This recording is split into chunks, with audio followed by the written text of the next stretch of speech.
Opinion Tamil பார்வையாளர் அனைவருக்கும் வணக்கம். நான் உங்கள் யாசேர்.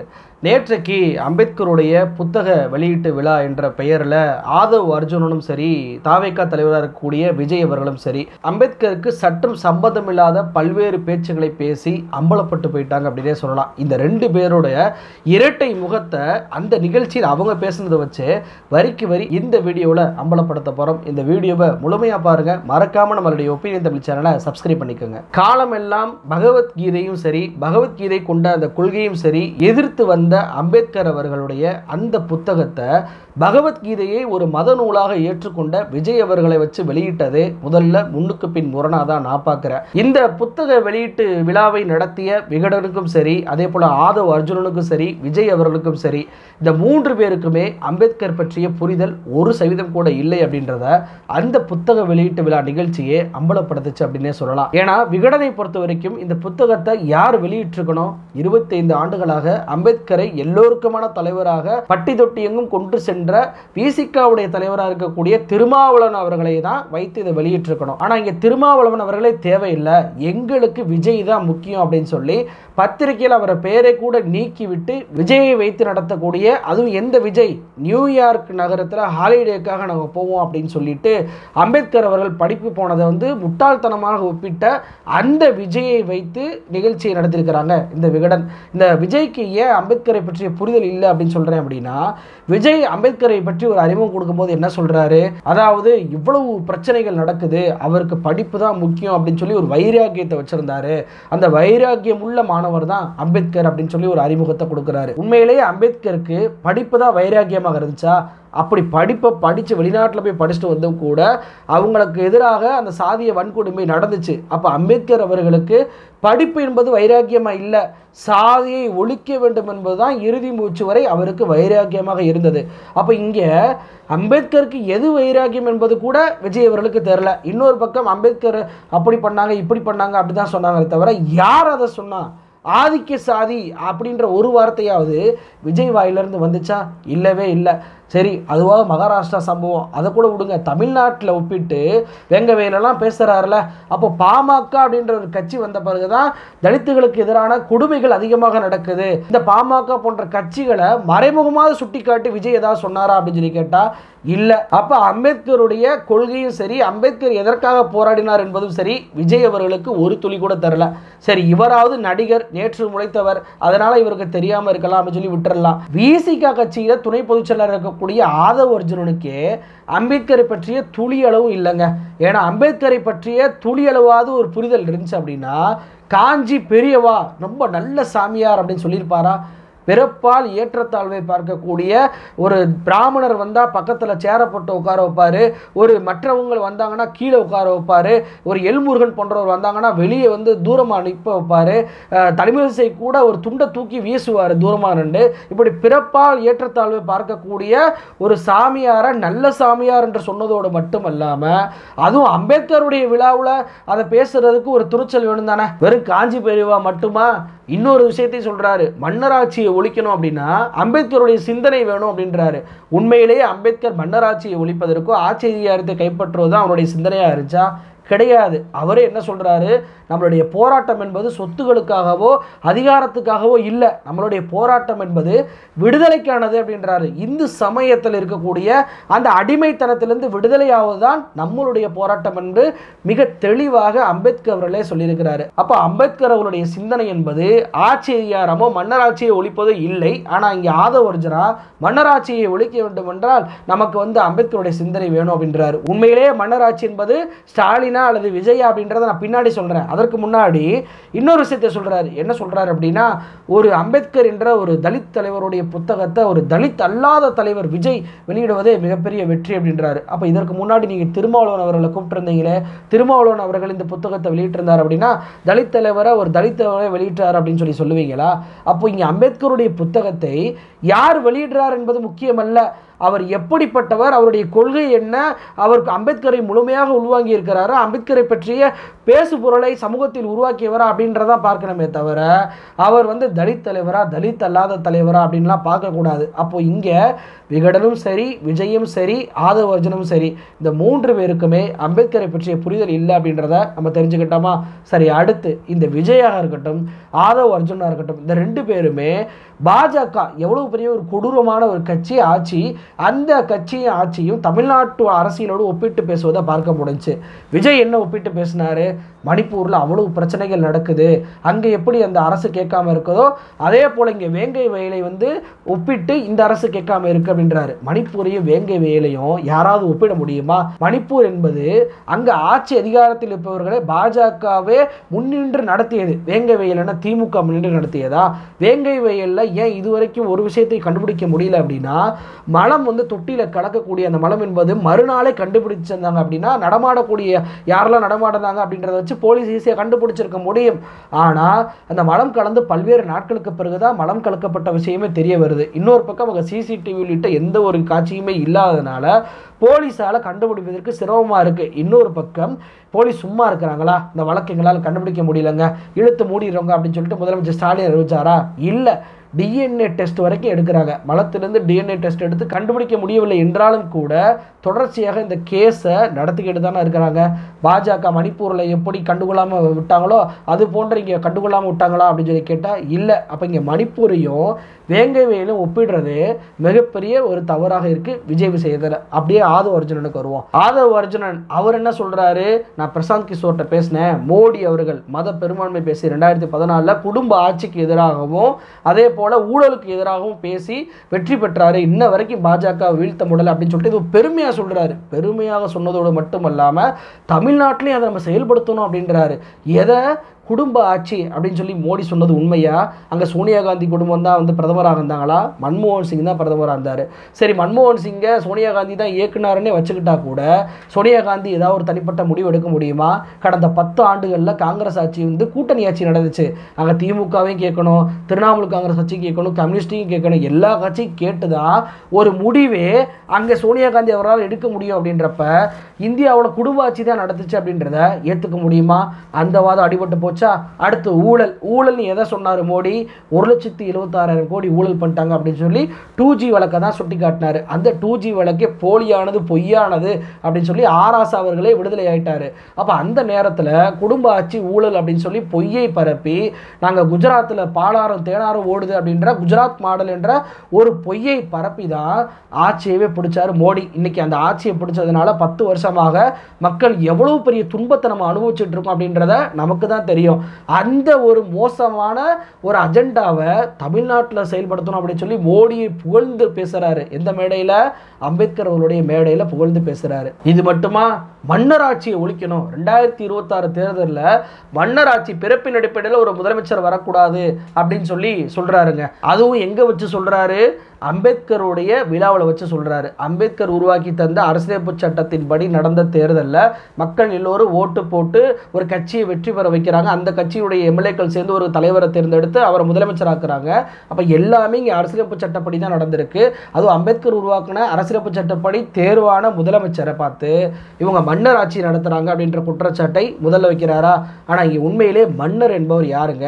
முதலமைச்சர் ஸ்டாலினா, இல்லை உதயநிதி ஸ்டாலினா, அவ திமுகவில் இருக்கக்கூடிய இன்னபிற தலைவர்களா, அல்லது அதிமுகவில் இருக்கக்கூடிய எடப்பாடியா? யாரும் கிடையாது. உண்மையான மன்னர் யாருன்னு கேட்டால் விஜய் தான். அதற்கு ஒரு சிம்பிளான உதாரணம் சொல்லணும் அப்படின்னா தற்போது இந்த பெஞ்சால் புயல் தான். இந்த பெஞ்சால் புயலில் பாதிக்கப்பட்ட மக்களை எடப்பாடி போய் நேரில் போய் பார்த்தாரா? முதலமைச்சர் ஸ்டாலின் நேரில் போய் பார்த்தாரா? உதயநிதி ஸ்டாலின் அவர்கள் நேரில் போனாரா? அப்போ வெள்ளம் வந்த மக்களை, பாதிக்கப்பட்ட மக்களுக்கு நேரடியாக போய் அந்த மக்களுக்கு நிவாரண உதவியில் பொருளை கொடுக்குறாங்க. அப்படி நிவாரண உதவி பொருளை கூட ஒரு கட்சியால் கொடுக்க முடியவில்லை என்றாலும் கூட நேரில் போய் அந்த மக்களுக்கு ஆறுதலாவது சொல்லலாம். இதுதான் ஜனநாயகத்தின் வழியில் தேர்வாகக்கூடிய தலைவர்கள் செய்வது. ஆனால் மன்னர் என்ன செய்வார்? மன்னர் என்ன செய்வார் அப்படின்னா பாதிக்கப்பட்ட மக்களை அரண்மனைக்கு கூப்பிடுவார். அரண்மனைக்கு கூப்பிட்டு மாடியில் நின்றுக்கிட்டே பொற்காசுகளை தூக்கி எறிவார். கையில் கூட கொடுக்க மாட்டார், தூக்கி எறிவார். அதான் அந்த மன்னர், அந்த பாதிக்கப்பட்ட மக்கள் வாங்கிட்டு போகணும். இதுதான் மன்னராட்சி. அப்போ இங்கே பனையூர் என்ற அரண்மனைக்கு பாதிக்கப்பட்ட மக்களை வர சொல்லி நிவாரணப் பொருட்களை கொடுத்து மன்னராட்சி எப்படி இருக்கும் என்று காட்டியது யாரு? விஜய் தான், ஸ்டாலின் கிடையாது. பலரும் நினைப்பதை போல இந்த நிகழ்ச்சி என்பது ஏதோ திமுகவுக்கு எதிராக நடத்தப்பட்ட நிகழ்ச்சி கிடையாதுங்க. விசிகாவுக்கு எதிராக விசிகாவை குறிவைத்து நடத்தப்பட்ட நிகழ்ச்சி தான். ஏன்னா எப்படியாவது விசிகாவை தலித் மக்களிடமிருந்து அந்நியப்படுத்த விட வேண்டும், தலித்துகளுக்கு பெரிய ஒரு கருத்தியல் தலைவர் வந்துட்டார், அது விஜய் தான் அப்படின்ற ஒரு அடையாளப்படுத்த வேண்டும் என்று ஆதவ் அர்ஜுனனும் விகடனும் விஜயும் சேர்ந்து நடத்திய ஒரு நிகழ்ச்சி தான் இந்த அம்பேத்கர் புத்தக வெளியீட்டு விழா. அதான் என்னுடைய பார்வை. ஏன்னா விஜய் இந்த நிகழ்ச்சி முடிஞ்சு போகும்போது என்ன சொல்றாரு, திருமாவளவன் அவர்களுக்கு அழுத்தம் கொடுத்துருக்குறாங்க, திருமாவளவன் அவர்களை அம்பேத்கருடைய நிகழ்ச்சியில் கூட கலந்து கொள்ள முடியலையா அப்படின்னு சொல்லி குற்றச்சாட்டு வைக்கிறாரு. என்ன குற்றச்சாட்டு, இவருக்கு அம்பேத்கர்லாம் ஒரு விஷயம் கிடையாது, அம்பேத்கர் விஷயமா நினைச்சிருந்தாருன்னா அவர் நிகழ்ச்சிக்கு வந்திருப்பாரு, இவருக்கு கூட்டணி தான் முக்கியம், அதனால தான் அங்கே வராமல் தவிர்த்துக்கிட்டாரு அப்படின்ற ஒரு குற்றச்சாட்டை நேரடியாக அந்த மேடையில் விஜய் வைக்கிறாரு. ஆதவ் அர்ஜுனன் அதை பார்த்து ரசிக்கிறாரு. இந்த ஆதவ் அர்ஜுனன் மட்டும் ஒழுங்கா, ஆதவ் அர்ஜுனனும் என்ன சொல்றாரு அப்படின்னா, ஒரு கட்டத்தில் விஜய்க்கு அரசியல் தெரியுமா, விஜய்க்கு கொள்கை தெரியுமா அப்படின்னு சொல்லி பேசிக்கிட்டு ரெண்டு விஷயத்தை சொல்றாரு. என்ன சொல்றாரு அப்படின்னா, கொள்கை பேசி அரசியலுக்கு ஆட்சிக்கு வந்த கட்சி எந்த கட்சியாவது அம்பேத்கரை மேடை ஏற்றிருக்கா அப்படின்றாரு. இதுல ஒரு விஷயத்தை நம்ம எல்லோருமே தெரிஞ்சுக்கிறோங்க. அதாவது விசிக அப்படின்ற ஒரு கட்சி இருக்கா, அந்த கட்சிக்கு தலைவராக பெரியார் இருப்பாரு, அம்பேத்கர் இருப்பாரு, கைதம் இருப்பாரு. அந்த கட்சியுடைய போஸ்டர்ல பார்த்தீங்கன்னா நிறைய பேரோட புகைப்படங்கள் இருக்கும். அந்த தலைவர்களை எல்லாம் அந்த கட்சி தலைவராக ஏற்றுக்கொண்டாங்கன்னு அர்த்தம். விஜய் அவர்களுடைய போஸ்டரை எடுத்துட்டீங்க அப்படின்னா அஞ்சலை அம்மாள், அம்பேத்கர், காமராஜர், பெரியார், அதே போல வேலு நாச்சியார், இவங்களை எல்லாம் தலைவராக ஏற்றுக்கொண்டார். இப்ப நீ ஏன் தேவரோட படத்தை போடல, நீ ஏன் தீரன் சென்னமலையோட படத்தை போடல அப்படின்னு சொல்லி விஜய் அவர்கள்ட்ட போய் நம்மளால கேட்க முடியுமா? கேட்க முடியாது. அது போலதான் திமுக என்பது திராவிடர் கழகத்திலிருந்து உருவான ஒரு கட்சி. அந்த திராவிடர் கழகத்துடைய தலைவராக பெரியார் அவர்கள் இருந்தார். பெரியார் அவர்களுக்கு தலைவராக வச்சு தான் நான் அந்த கட்சியவே தொடங்குறேன் அப்படின்றது தான் ராபின்சன் பூங்காவில் அறிஞர் அண்ணா அவர்கள் பேசின ஒரு விஷயமே. அப்போ இங்கே பெரியார் அவர்களை தலைவராக ஏற்றுக்கொண்டு உருவான கட்சி பெரியாரை தான் தலைவராக பிம்பப்படுத்தும், அதற்காக அம்பேத்கரை நாங்கள் ஏற்றுக்கொள்ளலை அப்படின்னு சொல்லி சொல்கிறாங்களா? அம்பேத்கர் அவர்களுடைய உயிரோடு இருக்கும்போதே பெரியார் அவர்கள் நேரடியாக போய் மேடையை பகிர்ந்து கொண்டவர். அம்பேத்கர் அவர்கள் இறந்த பின்பும் கூட அவர் உருவாக்கிய அந்த கட்சியில் வட இந்தியாவில் நடத்தக்கூடிய நிகழ்ச்சியெல்லாம் பெரியார் போய் கலந்து கொண்டு பேசியிருக்கிறாரு. அப்போ இங்கே பெரியாரோடு மேடையை பகிர்ந்த ஒரு கட்சியாக திராவிடர் கழகமும் திமுகவும் இருக்கு. சரி, இப்போ அம்பேத்கர் மேடையே எத்தனை ஆதவ அர்ஜுனன் சொல்றாருல, ராமதாஸ் அவர் வீட்டிலேயே அம்பேத்கருடைய சிலை வச்சிருக்கதா சொல்றாரு. ராமதாஸ் நான் தான் அம்பேத்கருடைய சிலைகளை அதிகமாக திறந்து வச்சேன் அப்படின்றாரு. அப்போ ராமதாஸை அம்பேத்கரான தலைவராக நீங்க ஏற்றுக்கொள்வீங்களா? ஒரு தலைவராக ஏற்றுக்கொண்டாலும் அவருடைய செயல்பாடு எப்படி இருக்கு? அம்பேத்கரை தலைவராக ஏற்றுக்கொண்டேன்னு ஒரு பக்கம் சொல்லிக்கிட்டு இன்னொரு பக்கம் தலித் மக்களுடைய குடிசைகளை கொடுத்தக்கூடிய வேளையில் பாமகவும் பாமக கட்சியுடைய தொண்டர்களும் ஈடுபடுறாங்கல்ல. தலித் மக்களுடைய குறி வச்சு இயக்கக்கூடிய படங்களை எல்லாம் பாராட்டி பேசுகிற ஒரு சூழலை பாமக உருவாக்குதா இல்லையா? அப்போ இங்கே அம்பேத்கரை கொண்டாடுற, அம்பேத்கரை தூக்கி பிடிக்கிறவங்க மட்டும் அந்த அம்பேத்கருடைய கொள்கையை உருவாங்கினது இல்லை, செயல்பாடு எப்படி இருக்கு?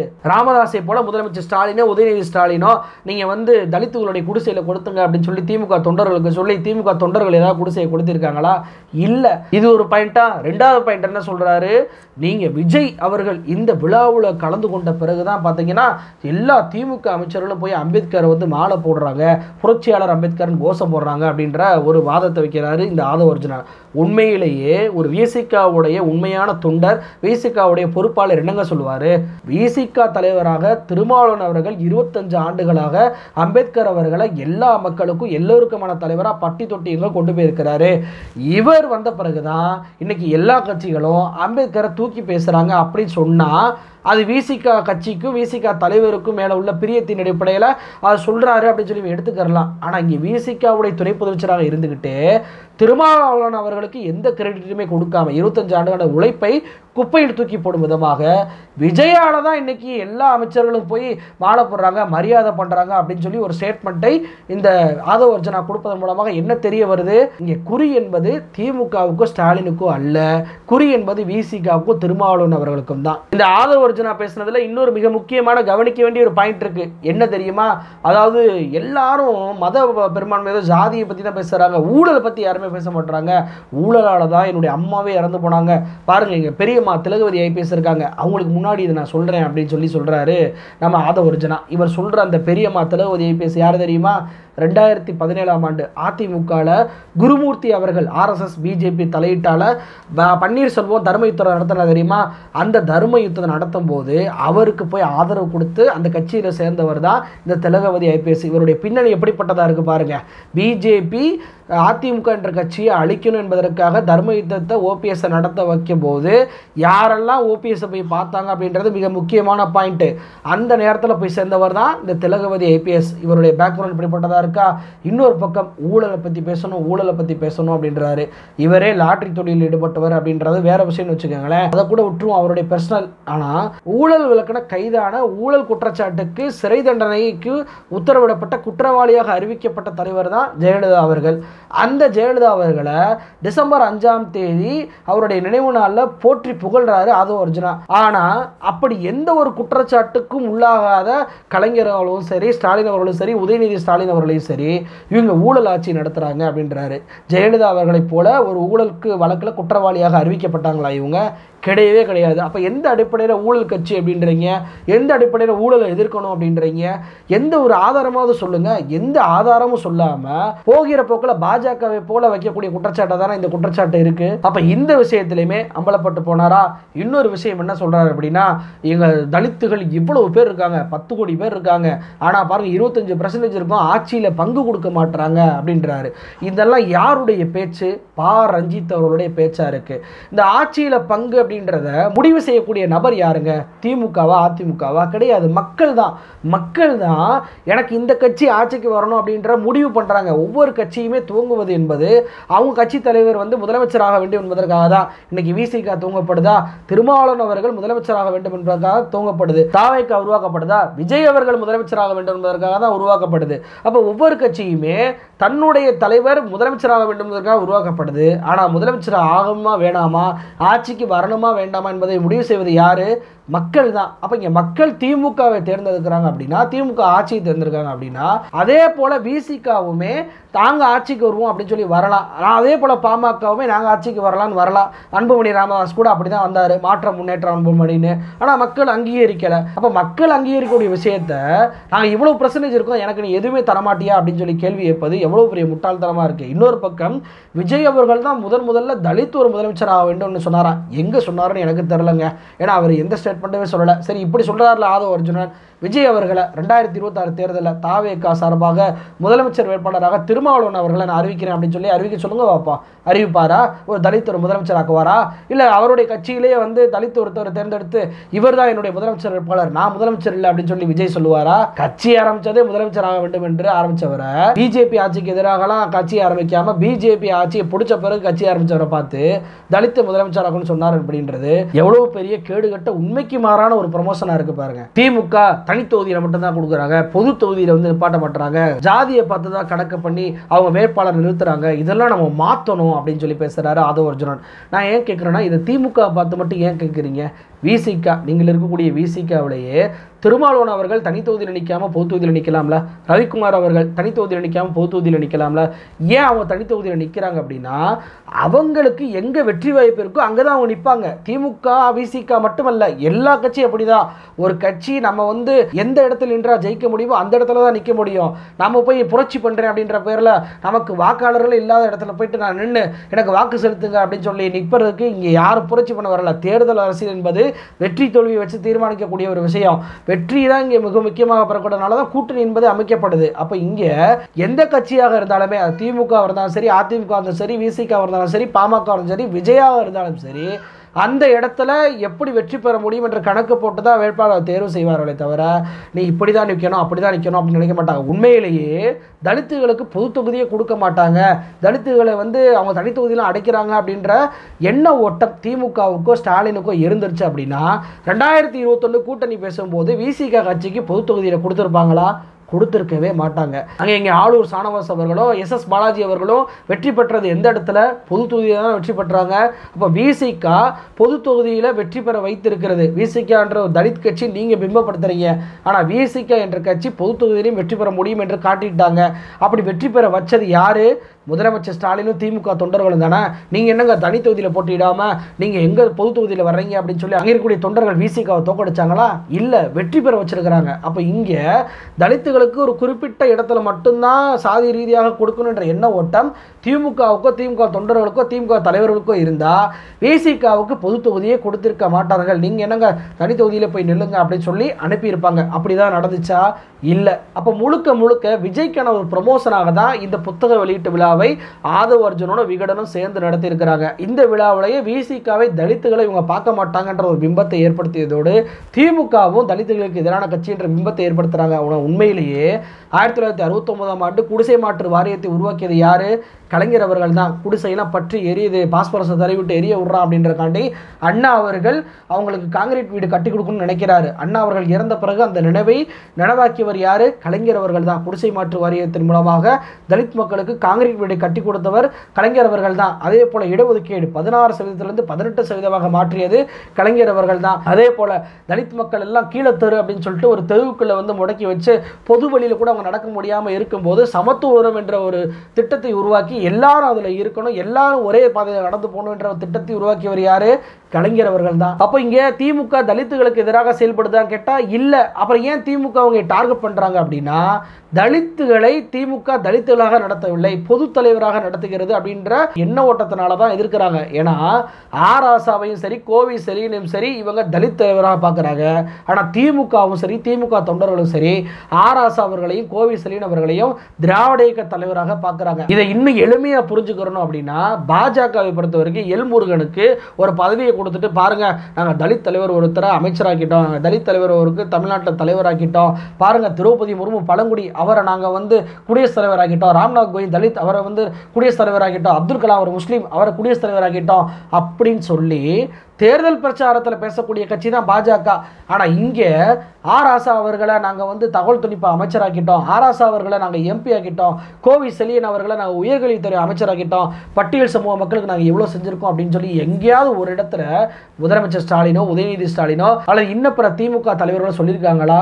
சொன்னதே கிடையாது. ஏன்னா இங்கே சாதி பார்த்து எந்த விஷயத்தையுமே பண்ண மாட்டாங்க. அந்த காழ்ப்புணர்வு தான் தொடர்ச்சியாக திமுகவை பட்டியல் சமூகத்திற்கு எதிராக பேச வைக்குது. இன்னொரு பக்கம் ஆதவ் அர்ஜுனன் என்ன சொல்றாரு? திருமாவளவன் அவர்களை வந்து தலித் பகுதிகளுக்கு மட்டும்தான் பிரச்சாரத்தை கூட்டிட்டு போனாங்க, வேற பகுதியில் கூட்டிட்டு போல அப்படின்றாரு. ஆனால் உண்மையிலே என்னங்க நடந்துச்சு? தேர்தல் பிரச்சார சமயத்தில் விசிகாவுடைய கொடியை மட்டும் அவுக்குறாங்க. அதாவது திமுக கூட்டணி கட்சிகளுடைய கொடிகள்லாம் இருக்குது, பிளாஸ்டிக்லேயும் சரி கொடியாகவும் சரி. அதில் விசிகாவை மட்டும் பறிக்கும் போது உதயநிதி ஸ்டாலின் அவர்கள் பிரச்சாரத்துக்கு போகும்போது என்னங்க பண்ணாரு? திமுக தொண்டை கீழே போட்டுட்டு விசிகாவுடைய துண்டை தன்னுடைய தோளில் போட்டுக்கிறாரு. கீழே தொண்டர்கள் வச்சிருக்க அந்த கொடியை விசிகாவுடைய கொடியை வாங்கி தன்னுடைய கைகளில் ஏந்தி அசைக்கிறாரு. என்ன ஸ்டேட்மெண்ட் இதில் வந்து கொடுக்க வராரு? நீ விசிகாவுடைய கொடியை அகற்றினால் நான் அந்த விசிகா கொடியும் துண்டையும் என்னுடைய மேலே போட்டுக்கிறேன், என்னுடைய கையில் வந்து அந்த கொடியை பிடிச்சிக்கிறேன் அப்படின்ற ஸ்டேட்மெண்ட்டை கொடுப்பது எதனால? உண்மையிலேயே விசிகாவை தலித்துகளுக்கு மட்டும்தான் அடையாளப்படுத்தணும், தலித்துகள் இருக்கக்கூடிய பகுதியை மட்டும்தான் அவரை வந்து பிரச்சாரம் பண்ண கூட்டிட்டு போகணும் அப்படின்ற உதயநிதி ஸ்டாலின் எல்லோருக்கும் முன்னால அந்த கொடியை தூக்கி பிடிப்பாரா? பிடிக்க மாட்டார். அப்போ இங்கே கொடியை அகற்றியதற்கு எதிரான ஒரு ஸ்டேட்மெண்ட்டை உதயநிதி அவர்கள் கொடுப்பதன் மூலமாகவே இது போன்ற குற்றச்சாட்டுகள் உண்மைக்கு புறம்பானவை அப்படின்றத நம்மளால புரிஞ்சுக்கிற முடியுதா? அப்ப இந்த ஆதவ் அர்ஜுனனும் சரி விஜயும் சரி விகடனும் சரி 3 பேரும் கூட்டாக இருந்து கொண்டு இப்படி ஒரு மோசமான அரசியல் நிகழ்ச்சியை அதுவும் அம்பேத்கருடைய பேரில் நடத்தியிருக்காங்க அப்படின்றதான் யதார்த்த உண்மை. ஏன்னா உண்மையிலேயே அம்பேத்கருக்காக இந்த விழா நடத்தியிருந்தாங்க அப்படின்னா ஆதவ் அர்ஜுனன் சம்பந்தமே இல்லாமல் ஒரு குடும்பம் ஒரு நிறுவனத்தை வச்சுக்கிட்டு சினிமா துறையை கண்ட்ரோல் பண்ணுது அப்படின்றத சொல்லியிருக்க மாட்டார். விஜயை போய் நீங்க வேங்கைகளுக்கு போங்க, உங்களுடைய பிரபலம் தான் இதெல்லாம் மாற்றி அமைக்கும் அப்படின்னு சொல்லியிருக்க மாட்டார். அப்போ முழுக்க முழுக்க விஜய்க்கான ப்ரமோஷன் விசிகாவுக்கு வைக்கப்பட்ட குறி, அதற்கு பகடைக்காக திமுக பயன்படுத்தப்பட்டது அப்படின்றதான் யதார்த்த உண்மை. அப்போ இங்கே விசிகாவுடைய ரவிக்குமார் அவர்கள் ஸ்டேட்மெண்ட் கொடுக்குறாருல, எப்படி விசிகாவை திமுக கோட்டையிலிருந்து அகற்ற வேண்டும் என்பதற்காக ரஜினியை ஒரு கும்பல் இறக்கினார்களோ அதே கும்பல் தான் தற்போது விஜயும் இறக்கி இருக்காங்க அப்படின்னு சொல்லி ஒரு ஸ்டேட்மெண்ட் கொடுக்குறாருல, அதான் யதார்த்த உண்மை. விஜய் அவர்களை பொறுத்த வரைக்கும் திருமாவளவன் அவர்களுக்கு ஆட்சி அதிகாரத்தை கொடுப்பதோ முதலமைச்சர் ஆக்குவதோ அதெல்லாம் எந்த நோக்கமும் இல்லை. தன்னுடைய கட்சி கூட்டணி கூட அவர் அழைக்க மாட்டார்.